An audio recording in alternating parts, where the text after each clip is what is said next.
날씨가 많이 더워졌습니다. 그래서 썰렁한 퀴즈, 썰렁한 넌센스 퀴즈, 썰렁하시라고 넌센스 퀴즈 맞히는 분에게 하늘의 상급이 맞추는 수만큼. 첫 번째, 땅콩의 반대말은요? 땅콩의 반대말은 하늘콩, 뭐 이런 겁니다. 예, 땅콩의 반대말 하늘콩. 썰렁하죠? 갑자기 이제 추워지죠? 두 번째, 소금나라의 왕은 왕소금. 그렇죠. 왕소금 맞추신 분이 계세요. 역시 센스가 있으세요. 왕소금. 세 번째, 수학과 영어를 특별하게 잘하는 사람. 수학과 영어를 특출하게 잘하는 사람. 그런 사람은 수영 선수. 맞추신 분이 계세요. 무드가 없는 남자. 탈무드.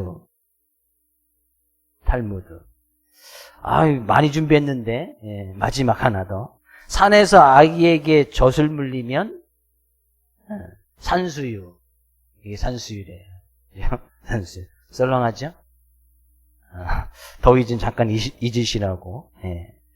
사람의 체온, 우리가 들어올 때 체온을 재지요? 사람의 정상 체온은 보통 몇 도라고 이야기합니까? 36.5도. 하나님께서 36.5도로 만들어주신 이유가 있다네요. 365일 늘 따뜻하게 살라고 하나님께서 사람의 체온을 36.5도로 맞춰주셨대요. 그래서 늘 따뜻하게. 근데 이 체온도 중요하지만 무엇보다 중요한 것이 마음의 온도도 정말 중요합니다. 그렇죠? 마음의 온도. 근데 이 마음의 온도는, 사람들의 마음의 온도는 시도 때도 없이 오르락내리락 해. 사람의 체온은 웬만하면 다 정상적으로 가고 있는데, 뭐 특별히 그때 병에 걸리거나 감기 걸리지 않는 이상, 36.5도 뭐 이 아래 위로 이렇게 조금씩 차이가 있겠지만, 근데 사람들의 이 마음의 온도는 기분이 좋아졌다가, 기분이 나빴다가, 어떤 데 행복했다가, 어떤 데는 막 우울해졌다가, 마음의 온도는 늘 이 널뛰기 하듯이 왔다 갔다 하는 것이 우리의 마음이지 않나 생각을 해봅니다. 행여나 우리의 마음의 온도가 좀 저쪽에 좀 처져서 우울해졌거나 근심 걱정 그런 부분들이 있다면 이 시간 예배를 통해서 말씀을 통해서 다시 회복되어질 수 있고 따뜻하게 변할 수 있고 기쁨이 넘치는 그런 귀한 시간 될 수 있기를 주의 이름으로 축복을 드립니다. 짐 바르드라는 스탠포드 심리학 교수가 한 이론을 이렇게 정의해서 발표를 했는데요. 예를 들면 이런 겁니다. 깨끗한 자동차 한 대를 도심 한복판에 갖다 딱 세워놓습니다. 아주 깨끗한 차를. 도심 한복판에 세워두면 며칠이 지나도 이거 아무도 사람이 건드리지 않는다는 거예요. 깨끗하고 주인이 있나 보다. 건드리지 않는데.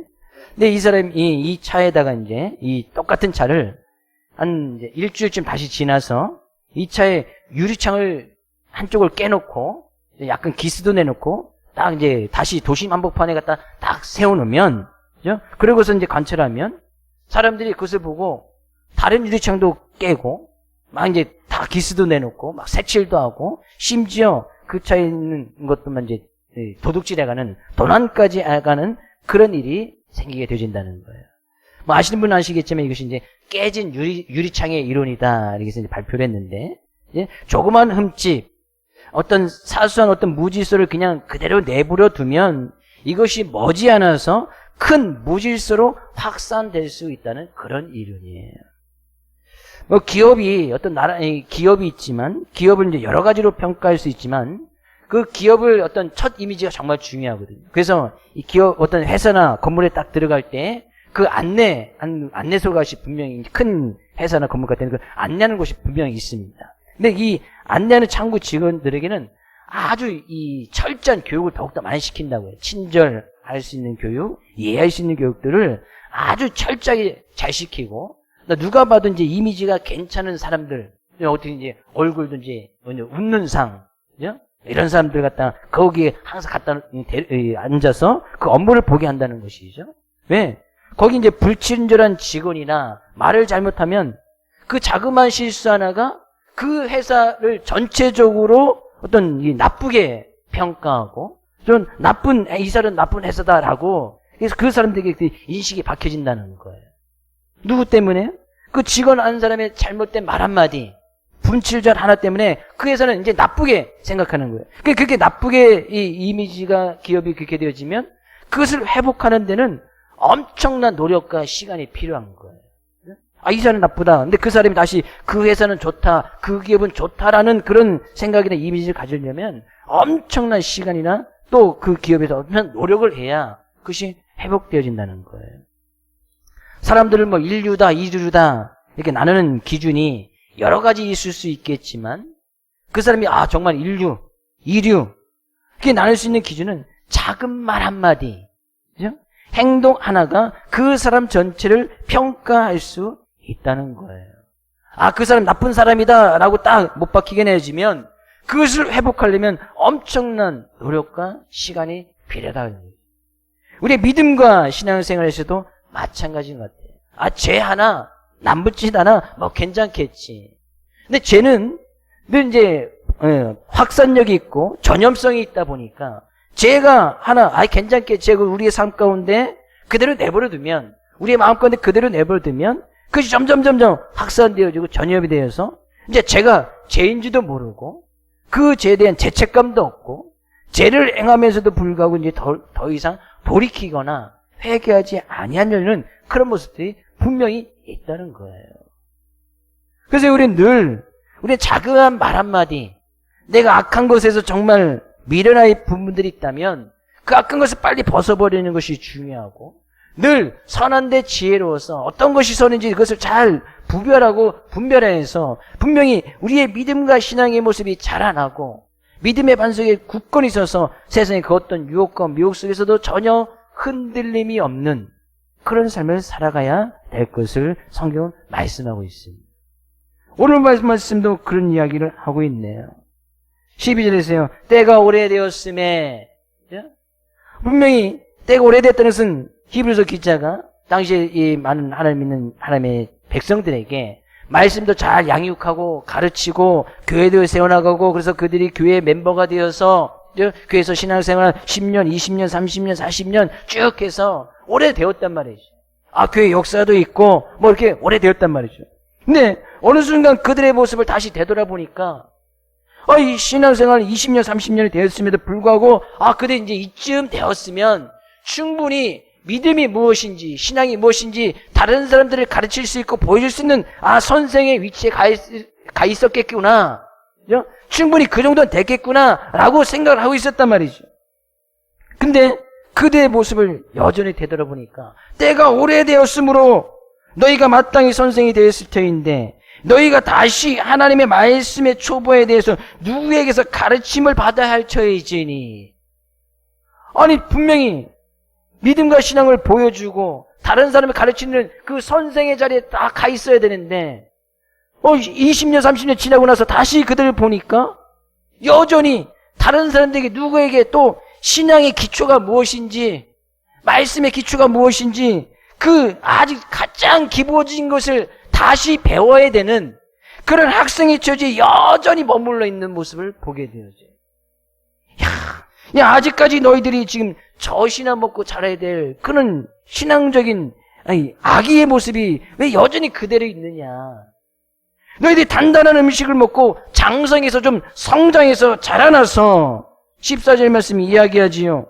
즉 단단한 음식은 장성한 자의 것이니 그들은 지각을 사용함으로 연단을 받아 선악을 분별하는 자들이니라. 좀 너희들이 단단한 음식도 먹고 자라나서 성장해서 큰 연단이 와도 시험이 와도 문제가 와도 그것에 대한 선악을 잘 분별해서 이것은 하나님께서 주신 것이고 이것은 사단이 막는 것이고 이것은 죄의 유혹이고 이것은 선한 일이고 그래서 잘 분별하는 제대로 선악을 분별할 수 있는 그런 자들이 되어 있어야 될 터인데 아직까지 신앙의 기초, 신앙의 초보를 지금 이야기하고 있으니 너무나 답답하다. 히브리서 기자가 지금 그렇게 이야기를 하고 있는 거예요. 우리의 육체적인 성장도 시간이 지나면 육체적으로 이제 성장하게 되어집니다. 바로 신생아가 한 1m씩, 1m씩 한 20kg, 30kg씩 돼서 신생아가 태어났다는 얘기는 제가 이제까지 살면서 들어본 적이 없네요. 말씀을 조사해 보면서. 그럼 이제까지 기네스북에 신생아로 딱 태어났을 때 가장 몸무게가 많이 나간 사람이 몇 킬로였을까? 기네스북에 올라간 사람이 6.7kg. 딱 태어났는데 6.7kg가 태어난 거예요. 도저히 이제 자연분만으로는 태어나지 못하지. 수술해서 딱 태어난 아이 보니까 6.7kg. 보통 아이의 2배 이상. 예? 보통 이제 3kg에서 이쪽 저쪽 뭐 이렇게 신생아가 태어나는데 6.7kg의 아이가 태어나는 거예요. 근데 뭐 아무리 이 신생아가 태어나도 처음에 뭐 10kg, 20kg 그죠? 될 수 없겠지요? 뭐 7kg까지 또 갈라나 모르겠는데 막 10kg, 20kg 막 갑자기 아이 태어났는데 뭐 1m, 2m의 아이가 신생아 그런 아이는 태어날 수가 없는 거예요. 네, 아무 이제 어리게 태어나서 이제 그들이 뭐 6kg 태어났던 3kg 태어났던 그들이 시간이 지나면서 4kg 되고 5kg 되고 10kg 되고 20kg 되고 50kg 되고 60kg 되고 뭐 100kg 되고 시간이 지나면서 육체적인 성장도 분명히 있게 되어진단 말이에요. 이 히브리서 기자가 지금 그 이야기를 하고 있는 거예요. 그래서 어린아이는 이 젖을 먹으면서 자랍니다. 예, 모유를 먹고 자라나고 분유를 먹고 자라나고 우유를 먹고 자라난단 말이죠. 그런 이 어린아이가 태어나면서부터 단단한 음식, 밥을 먹는 아이는 전혀 없습니다. 시간이 지나면 젖을 먹다가 점점점 자라나서 이제 밥도 먹고 단단한 음식도 먹고, 그죠? 그러면서 육적인 성장도 계속해서 일어나간단 말이에요. 영적인 성장도 그런 모습이 있어야 되지 않겠느냐. 히브리서 기자가 지금 이야기를 하는 거예요. 우리 영적인 성장이 분명히 있어야 됩니다. 근데 이 영적인 성장이 때가 되었을 때, 이 때라는 것은 사람마다 좀 차이가 있을 수 있습니다. 육체적인 성장은 어느 정도 이제 기간이, 예? 어떤 이 시간의 어떤 구속함을 받는단 말이죠. 시간이 흘러야, 그죠? 뭐 성장 속도가 조금씩 다르긴 하겠지만, 육체적인 성장에는 어떤 시간이 반드시 필요해요. 근데 육체적인, 영적인 성장은 때가 오래되었으면, 영적인 성장에서 이 때가 사람마다 천차만별입니다. 어떤 사람이 10년, 20년, 30년 되었어도 계속해서 이 히브리서 기자가 썼던 그 당시에 교회에 있는 사람들처럼 계속해서 그 자리에 있는 사람, 아직까지 젖이나 먹어야 되는 그런 사람, 그 위치에 있는 사람이 있는가 반면에 어떤 사람은 단 뭐 1년, 2년만 해도 20, 30년의 어떤 성숙함을 보이는 그런 성도들도 분명히 있는 거예요. 영적인 성장은 그렇게 시간의 구속을 받지 않는단 말이지. 내가 주님 앞에 어떻게 서 있느냐, 내가 어떤 신앙의 모습을 가지고 주님 앞에 나아가느냐, 그거에 따라서 이 성장의 속도가 분명히 차이가 난단 말이지. 근데 이 히브리서 기자가 교회 편지할 때 이쯤 되었으면 이 교회의 성도들은 분명히 영적인 성장이 이 정도는 이루어졌겠구나 라고 생각해서 편지를 써서 딱 보냈는데 여전히 젖이나 먹는 그런 모습으로 여전히 앉아있는 거예요. 그럼 얼마나 답답하겠어요. 여전히 젖을 먹여야 되고, 그러니까 또 다시 신앙의 가장 기초, 신앙이 아주 초보적인 것부터 또 다시 가르쳐주는 거예요. 그렇게 해서라도 그들이 자라나면 정말 좋겠다라는 것이 이 히브리서 기자의 마음이에요. 그럼 그들이 어떻게 영적인 신앙의 성장을 이룰 수 있느냐? 그죠? 여기서 젖이나 단단한 음식 분명히 이야기하지요? 13절 말씀. 이는 젖을 먹는 자마다 어린아이니 의의 말씀을 경험하지 못한 자요. 젖이나 단단한 음식을 지금 무엇에 비유가 있습니까? 하나님의 말씀, 의의 말씀에 지금 비유하고 있습니다. 그 영적인 성장에 있어서 가장 필요한 음식이 무엇인가? 바로 하나님의 말씀이라는 거예요. 어릴 때 아이를 병원에 데리고 가면 의사가 물어봅니다. 잘 먹습니까? 잘 놉니까? 잘 잡니까? 이것이 어떤 건강함의 증거거든요. 잘 먹으면 얘가 좀 이렇게 잘 못 놀고 해도 잘 먹는다고 하면 얘 금방 낫겠구나 해서 그렇게 약을 처방해 줍니다. 좀 몸이 비실비실한데 잘 놀아. 잘 놀면 얘 또 이제 금방 먹는 걸 유지해주면 또 금방 낫겠구나. 그래서 그렇게 또 약을 처방해 주는 거예요. 근데 애들이 좀 건강해지지 못하고 이제 아픈 것을 보면 잘 먹지도 않고 잘 놀지도 않고 잠도 제대로 못 자 막 찡찡대는 거예요. 우리 영적으로도 건강하다, 영적으로 성장한다는 것은 잘 먹어야 돼.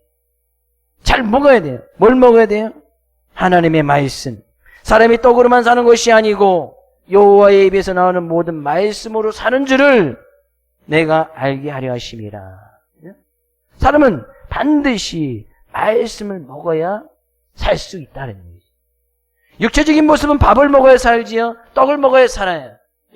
그러니까 육체적인 떡, 밥을 먹지 아니하면 사람들은 건강을 분명히 잃어버릴 수밖에 없어요.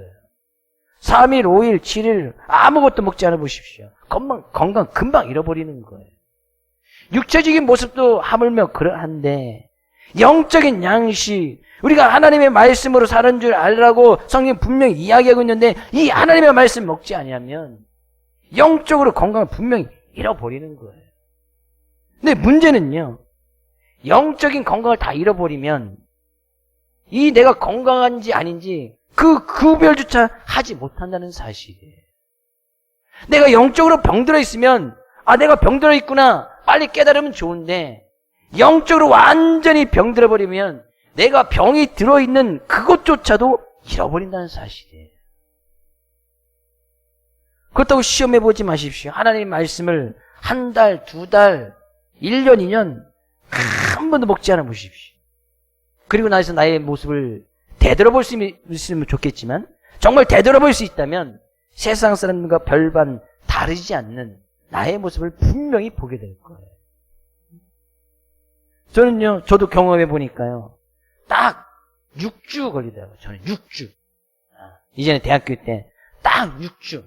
세상 친구들과 똑같아지는데 많은 시간 걸리지 않아요. 딱 6주면 아주 똑같아지더라고요. 6주. 하나님께서 더 이상 보실 수가 없으셔서, 그죠? 저를 강제적으로 이렇게 끌어오시긴 했지만, 그죠? 많은 시간 필요하지 않습니다. 이야기하잖아요. 이는 젖을 먹는 자마다 어린아이니 의의 말씀을 경험하지 못한 자요. 경험하지 못하는 말씀 먹지 않았다는 거예요. 그 말씀이 내 말씀이라고 생각하지 않았다는 거예요. 그 말씀을 전혀 들으려고 하지도 않았다는 거예요. 그 말씀을 통해서 깨달음을 얻지도 못했다는 거예요. 그럼요, 여전히 어린아이 같이 다시 어린아이 맞습니다. 그런 자들은 뭐예요? 전혀 선악을 분별하지 못하는 자들. 어느 것이 선인지, 어느 것이 악한 것인지, 어느 것이 죄인지, 어느 것이 정말 의를 따라가는 것인지, 어느 것이 진리인지 그것을 분별하지 못한단 말이죠. 어린아이의 특징이 그거 아니겠어요? 분별력이 없는 거.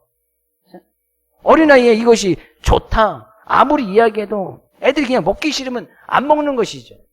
맛이 없으니까. 근데 누가 이 부모님 입장에서 이것이 건강에 좋고 몸에도 좋은 거니까 자꾸 먹이려고 하는데 아이들 입장에서는 뭐 색깔이 이상하거나 뭐 자기가 싫어하는 콩이 들어갔다거나 뭐 하면은 일단 안 먹으려고 해. 그럼 또 그걸 또 이제 또 이게 눈에 보이지 않게 또 갈아서 뭘 막 섞어서 또 억지로 그냥 꾸역꾸역 또 먹이지. 우리의 육체의 모습도 그러거든. 하물며 우리의 영적인 모습이야 이루 말할 수 없다 그래. 하나님의 말씀을 먹지 아니하면 선악을 분별할 수 없다. 단단한 음식은 장성한 자의 것이니 그들은 지각을 사용함으로 연단을 받아 선악을 분별하는 자들. 하나님의 말씀을 잘 먹고 자라나는 사람들은 무엇이 선인지 무엇이 악인지 이것을 잘 분별한다는 거예요. 어린이와 어린아이의 가장 큰 차이점은 바로 그 분별력에 있음을 분명히 이야기하고 있는 거예요. 세상적인 모습 속에서도 어린아이와 부모님 입장의 가장 큰 차이점은 분별력이죠. 이 길을 가야 되는지 말아야 되는지 부모님은 잘 알잖아요. 그러니까 애들이 글로 가면 가지 말라고 이야기하는 거잖아요. 왜? 거기를 가면 분명히 어떤 모습이 분명히 보이니까 가지 말라고 이야기하는 거예요. 이것을 분명히 먹으라고 이야기해. 어떤 것을 먹지 말라고 이야기합니다. 부모님 입장에서 그것을 먹으면 안 될 것 같고 그것을 분명히 먹어야 건강에 이럴 것 같으니까 그것을 먹으라고 이야기하고 분명히 이야기하는 거예요. 분별력이 분명히 있단 말이죠. 그러니까 장성한 자들은 분별력이 있고 어린아이는 여전히 분별력이 없는 거예요. 이 말씀, 하나의 말씀을 통해서 우리가 분별력이 있다는 것은 훨씬 이제 우리가 한참 전에 말씀을 통해서 살펴보았습니다. 그 하나님의 말씀을 우리가 잘 먹고 자라야 주님께서 원하시는 그리스도의 장성한 분량이 충만한 데까지 이르게 되어지는 어떤 우리의 영혼의 양식, 영혼의 영양분 같은 것이 곧 하나님의 말씀이다. 늘 하나님의 말씀을 잘 먹으시기를 주의 이름으로 축복을 드립니다. 하나님의 말씀이 우리의 영혼의 건강함을 책임지는 것을 믿고 그 말씀이 있는 자리에 그 말씀을 따라 살아가기에 힘써 나갈 수 있기를 주의 이름으로 다시 한번 축복을 드립니다. 이 분별력 있는 사람들은요, 지각을 사용함으로 연단을 받는다는 것은 모든 감각들이, 영적인 감각들이 다 깨어 있어서 다 이제 이것이 선인지 악인지 다 알게 된다는 것이죠. 눈으로 볼 때도 이것을 봐야 되는지 보지 말아야 되는지 감각이 깨어져 있는 거예요. 근데 이 감각이 없는 사람은 대나가나 다 보는 거예요. 뭐든지 다 봐요. 이것이 뭐 음란한 것인지, 이것이 좋은 것인지, 이것이 필요한 것인지, 필요 없는 것인지, 분별력이 없어서 그냥 대나가나 다 봐. 근데 이런 영적인 감각, 영적인 시각적으로 감각 있는 사람들은, 이걸 봐야 되나? 보지 말아야 되나? 내가 의도치 않게 그것이 눈에 딱 띄었다면, 얼른 그것을 피해서, 보지 않도록 빨리 잃어버립니다. 내가 이것을 막아야 되나, 먹어야 되나, 말아야 되나, 어떤 미각, 영적인 미각도 분명히 뛰어난 사람들은 아무거나 대나가나 다 먹지 않는단 말이지. 내가 이것을 먹어야 되나, 먹지 말아야 되나. 영적인 귀가 열려져 있는 사람들은 아무 소리나 다 듣지 않는단 말이지. 아무거나 말하지 않는단 말이지. 영적인 촉각이 뛰어난 사람은 아무거나 만지지 않는 거예요. 대나가나 그냥 다 만지지 않는 거예요. 요즘 이렇게 아무렇게 만졌다가 하면 이제 큰일 나는 그런 시대 아니겠습니까? 아무나 건드려서 안 되는 거예요.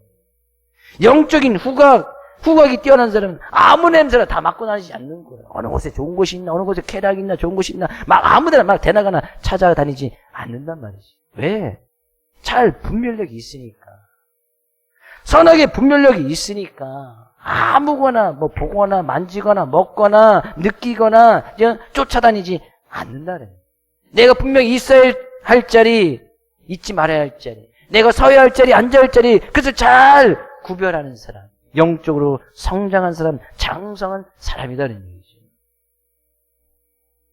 우리가 예배를 드리는 것도 마찬가지예요. 우리 예배를 드려야 되는지 말아야 되는지 이것부터 다시 시작하면 아직까지 이제 그리스도의 도의 초보에 여전히 머물러 있는 거예요. 예배를 드려야 되냐 말아야 되느냐. 너무나 예배는 우리에게 소중하기 때문에 그 하나님의 은혜에 감사해서 주님 앞에 우리가 나와서 이 시간을 함께 드리는데 다시 이제 거기부터 이제 예배 또서부터 다시 시작하는 거예요. 히브리서 기자의 답답함을 마음을 좀 이해하시겠습니까? 그 6장 1절 말씀 이렇게 이야기합니다. 그러므로 우리가 그리스도의 도의 초보를 좀 벗어버려서 좀 벗어버리자. 그리스도의 도의 초보를 좀 벗어버려서 그렇다는 것은 그리스도의 도의 초보에 대한 만큼은 확실히 좀 잘 알고 있어서 그리스도의 그리스도 예수를 믿는 어떤 신앙적인 기초, 가장 기본적인 것을 우리가 기본적으로 잘 알고 있어서 그것을 발판 삼아서 좀 더 뛰어넘어서 완전한 대로 성숙한 모습으로 우리가 좀 나가자. 그런 이야기예요. 그러면서 꼭 히브리서 기자가 이것만큼은 좀 잘 알고 있으면 좋겠다. 그리스도의 가장 기초, 초보, 다시는 설명하지 않아도 분명 우리의 삶 가운데 기억해야 될 그 가지를 몇 가지를 이야기를 하고 있습니다. 1절 가세요. 그리스도의 도의 초보를 벗어버리고 죽은 행실을 회개함과 죽은 행실을 회개하는 것, 이거 신앙의 가장 기초거든요. 제3의 확신, 내가 주님 앞에 죄를 지었으면 이 죄를 용서받을 길은 예수 그리스도의 보혈의 피밖에 없음을 믿고 나가는 거예요. 예수를 믿기 전에 했던 우리의 모든 것들이 다 죽어있는 행실, 아무런 쓸데없는 그런 행실인 것을 깨달아서 예수님께서 사역을 시작하실 때에 말씀하신 것이 이르시되 때가 찼고 하나님의 나라가 가까웠으니 회개하고 복음을 믿으라. 예수님께서 처음 사역할 때 하셨던 말씀이에요. 회개하고 복을 믿으라는 거예요. 돌이키고 다시 회개해서 하나님의 말씀을 온전히 믿으라는 거예요. 이것만큼 우리가 늘 기억해야 된다는 것이죠. 우리 예수 믿어도 여전히 실수하고 넘어질 수가 있습니다. 그때마다 기억해야 될 것이 내가 죽은 행실을 저질렀구나. 빨리 회개하고 돌이키고 다시 예수 그리스도의 은혜 안에 늘 계속해서 들어와야 된단 말이죠. 그래서 우리가 늘 예배 시간에 성만찬 행함으로 늘 우리 자신을 돌아보고 늘 회개하고 늘 돌이키고 그런 그 제사함의 은혜를 허락하신 하나님의 은혜에 또 감사함으로 나아가고 늘 회개하며 돌이키며 나갈 수 있는 우리 귀한 성도님 될 수 있기를 주의 이름으로 축복을 드립니다. 그런 하나님께 대한 신앙, 하나님께 대한 신앙이라는 것은 뭐예요? 하나님만이 우리가 믿을 만한 유일신, 오직 한 분밖에 없는 하나님. 그 하나님은 창조주시고 그 하나님은 우리 인생의 주인이시고 우리의 삶의 모든 부분을 주관하고 다스리는 섭리해 주시고 그 하나님은 사랑과 은혜해 주시고 그 하나님은 심판해 주시고 재림해 주신 것을 믿는 그 신앙. 그래서 그 하나님을 내가 경외하고 그 하나님을 두려워해야 된 이 신앙만큼은 변함이 없어야 된다는 거예요. 자꾸 하나님 믿었다가 다른 거 믿었다가 하나님 자리에 자꾸 하나님을 대신할 만한 그 어떤 것을 계속해서 갖다 놓아서는 안 된다는 거예요. 하나님의 자리에는 늘 하나님만 있어야 된다는 거예요. 이 신앙은 변하지 말아라. 자꾸 이제 이 세상의 많은 문화와 환경이나 사단이나 이단자들은 계속해서 하나님 외에 다른 하나님이 있고 하나님의 다른 신들도 있고 하나님 자리에 네가 좀 올라가도 되고 인간의 어떤 능력이나 인간의 어떤 지적인 능력이나 기술이나 과학을 계속해서 하나님의 자리에 계속해서 갖다 놓으려고 하는 거예요. 우리의 욕심이나 우리의 정욕을 계속해서 하나님의 자리에 갖다 놓으려고 하는 거예요. 하나님에 대한 올바른 신앙. 물론 이 하나님에 대해서 설명하려면 몇 줄을 해도 그렇죠? 다 이야기하지 못하는 것이 하나님께 대한 신앙이지. 우리는 하나님은 하나님 한 분밖에 그분 외에는 우리가 믿을 리가 없고 그 하나님이 우리의 인생의 참다운 주인이시고 그 하나님 지금도 살아계시고 지금 우리의 예배를 받으시길 원하시는 우리가 믿는 유일한 하나님, 그 하나님께 대한 신앙만큼은 변함이 없기를 주의 이름으로 축복을 드립니다. 근데 계속 저 신앙 주는 아이들은 계속 만나면 또 하나님 얘기해야 되고 또 하나님 얘기해야 되고 또 그 하나님 얘기. 이 히브리식이 너무나 답답한 거예요. 그 다음에 2절 말씀 이야기합니다. 세례들과 이 세례들이라는 것은 내가 예수 믿는 자의 모습으로 고백했다면 그 믿는 자의 모습으로 살아갈 것을 분명히 이야기하는 어떤 외적인 증거가 이 바로 세례잖아요. 내가 예수님 믿는다라고 고백하는 그 외적인 증거가 바로 이 세례거든요.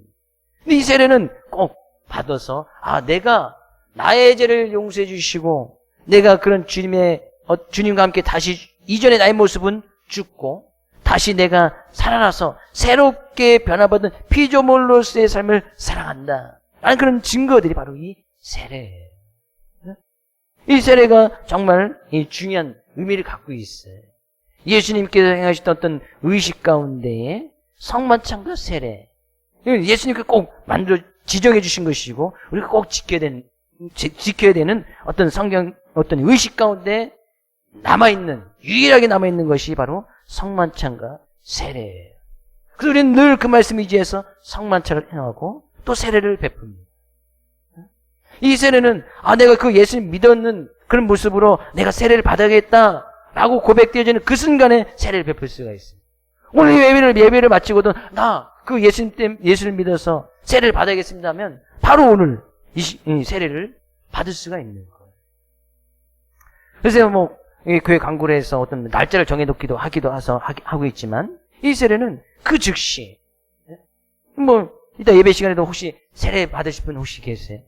바로 가서 세례 들을 수 있습니다. 바로 그냥 물 받고 아니면 요즘 물 받기 그러면 내과나 이런 데 가서 그죠? 성경적인 방법으로 침례를 다 베풀어주면 정말 좋을 것 같아요.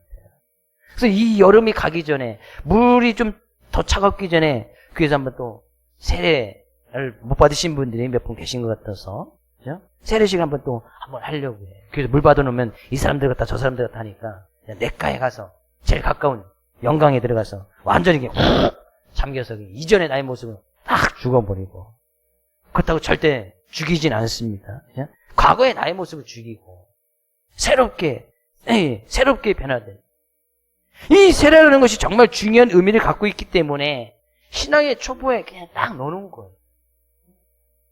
또 히브리서 기자가 얘기하는 것이 뭐예요? 이 안수라는 것은 이제 여러 가지 의미가 있을 수 있는데, 이 안수는 것은 이 성령님의 놀라운 역사를 의미합니다. 물론 이제 우리가 안수를 받아서 기름을 받아서 목회자가 되고 교회 중요한 직분자가 되어지는 그런 안수를 행하는 것일 수도 있겠지만, 여기 성경에서 이야기하는 것은 내가 놀라운 이 성령님의 은사를 받아서 나의 삶 가운데서 나의 삶을 주관하고 인도하시는 분이 성령님인 것을, 그래서 성령의 은사를 받도록 하는 것, 내가 성령 충만한 모습으로 살아가도록 하는 것, 이것이 바로 안수의 모습이에요. 또 아주 중요한 것을 이야기하네요. 죽은 자의 부활. 반드시 우리는 부활할 줄로 믿습니다. 부활 안 하실 거예요? 주님께서 재림하실 때 반드시 부활할 줄로 믿습니다. 우리가 주님 앞에 설 때 우리의 육체적인 모습이 다시 영원히 살 수 있는 그 부활의 모습으로 반드시 나아갈 줄을 믿습니다. 네. 이것만큼은 흔들리지 말아라는 얘기죠. 우리가 이 죽은 자의 부활만 있는다는 것을 우리가 믿고 나가도 우리의 신앙생활의 많은 부분들이 달라질 거예요. 주님의 재림하실 날이 얼마 남지 않았지요? 우리가 주님 앞에 설 날이 얼마 남지 않았지요? 사람마다 시간 차이가 있을 수 있겠지만 어떤 분은 10년 안쪽, 어떤 분은 20년 안쪽, 어떤 분은 30년, 40년, 보니까 다 100년 안쪽이에요. 그 전에 다 주님 만난단 말이에요. 근데 반드시 거긴 부활이 있는 거예요. 영원히 살 수 있는 부활. 근데 더 중요한 것을 이야기하네요. 죽은 자의 부활과 뭐예요? 영원한 심판에 대한 교훈. 영원한 심판이 있을 것이다. 그때는 딱 모든 사람들이 하나님 앞에 서게 될 것이고 그 심판 때는 딱 놓여지는 거예요. 근데 중요한 것은 뭐예요? 예수 그리스도를 믿고 나가는 우리에게는 이 심판을 받지 아니한다. 믿으십니까? 예수 믿고 나가는 이 심판이 없는 거예요. 어떤 우리에게 형벌을 내릴 만한 그런 근거가 없단 말이죠. 죄를 지면 죄에 대한 형벌이 있습니다. 그러나 우리는 예수 그리스도 그 죄를 다 사함받기 때문에 하나님 앞에 섰을 때 심판, 판결받을 것이 없는 거예요. 죄가 있어야 형벌을 때리잖아요. 죄의 중책을 따라서 징역을 살든 뭐를 하든 뭘 할 거 아니겠어요. 근데 우리가 하나님 앞에 섰을 때 이 심판을 모면받는 거예요. 면제받는다는 거예요. 예수 그리스도의 십자가의 보혈의 놀라운 은혜로 말미암아. 얼마나 우리의 신앙 가운데서 이것이 우리가 믿음을 지켜나고 신앙을 지켜나야 될 큰 힘과 능력이 되는지는 모릅니다. 부활이 있고 심판이 있고 예수 그리스도를 말미암아 내가 죄사함을 받고 회개를 통해서 놀라운 하나님의 은혜를 체험하고 그 하나님만이 우리의 유일하신 하나님이고 그 하나님이 우리의 유일한 신인 것을 믿고 나갈 때에 우리는 그 어떤 것에서 흔들리거나 미혹받지 않게 되어진다는 거예요.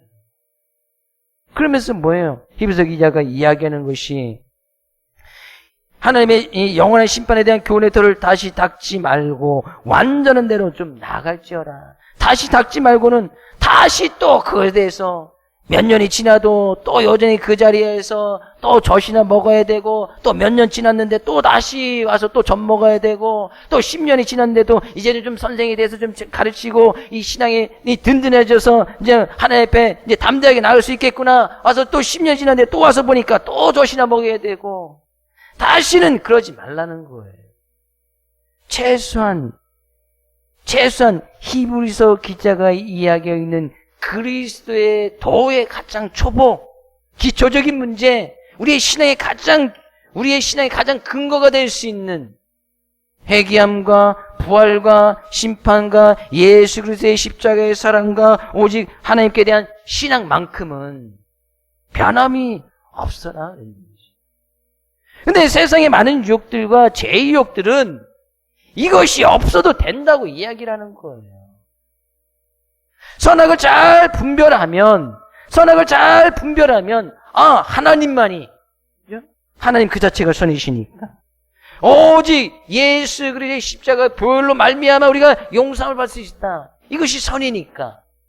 예수 그리스도 통해서 내가 내 자신의 과거가 죽고 다시 예수 그리스도의 은혜를 말미암아 새롭게 지음을 받은 새로운 피조물이니까. 그 예수 그리스도로 말미암아 참다운 부활이 있고 우리를 위해서는 영생이 예비되어 있구나.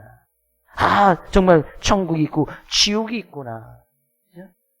이것만 우리가 잘 알고 있어도요, 결코 흔들림 없는 믿음과 신앙을 지켜나갈 수 있어요. 근데 이 신앙을 계속해서 유지하고 그 신앙의 초보가 계속해서 완전한데 더 한 단계 성숙한 대로 나가기 위해서 필요한 것이 무엇인가? 바로 하나님의 말씀. 저 단단한 음식으로 비유하고 있는 하나님의 말씀이다. 그런 얘기예요. 저는 어떤 유혹과 미혹 속에서도 이 단단한 음식마저 먹고 소화시킬 수 있는, 솔직히 이 부활이나 심판에 대해서 그것을 믿고 나의 삶 때 그 말씀이 내 말씀이 되어지고 그것을 믿는다는 것이 쉬운 일은 아니에요. 근데 그 말씀을 받아들이고 믿고 나갔을 때 나의 믿음은 한 단계 성숙되고 더 완전한 대로 나갈 수 있게 되어지는 거예요. 그래서 말씀이라는 것이 필요하다는 얘기죠. 그 말씀이 선악을 분별할 수 있는 분명한 기준이 되어지고 선과 악을 분별하는 능력을 갖출 수 있는 영양분과 같은 것이 바로 하나님의 말씀이다. 성경에도요, 솔로몬 왕을 너무나 잘 아실 거예요. 이 왕이 전성기를 누렸을 때는 하나님의 말씀이 완전히 똘똘 뭉쳐있던 사람이에요. 지혜와 지식, 그 어떤 보배와 금, 은을 구하기도 이전에 이 지혜와 지식, 하나님의 경외하는 이 하나님의 말씀을 온전히 찾았던 사람이 바로 솔로몬 왕이에요. 근데 그가 후반부에 갈수록 이 하나님의 경외하심을 정말 잃어버립니다. 그러니까 그의 삶과 나타났던 것이 뭐예요? 선악을 분별하신 이 분별력이 흔들려 버려요. 그러니까요, 그 솔로몬 왕 이때 나라가 이제 둘로 갈라지는 일이 후반부에 생기게 되어집니다.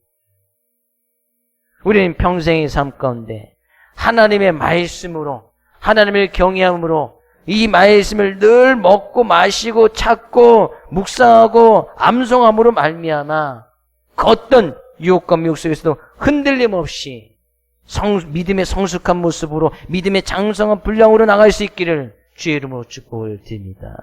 이 말씀을 의지하여 이번 한 주간도 하나님 앞에 담대히 완전한 자로, 완전한다는 것은 성숙된 모습으로 그런 예수 그리스도의 은혜 가운데 거하면서 그 하나님의 은혜에 늘 감사부로 나갈 수 있기를 다시 한번 주의 이름으로 축복을 드립니다.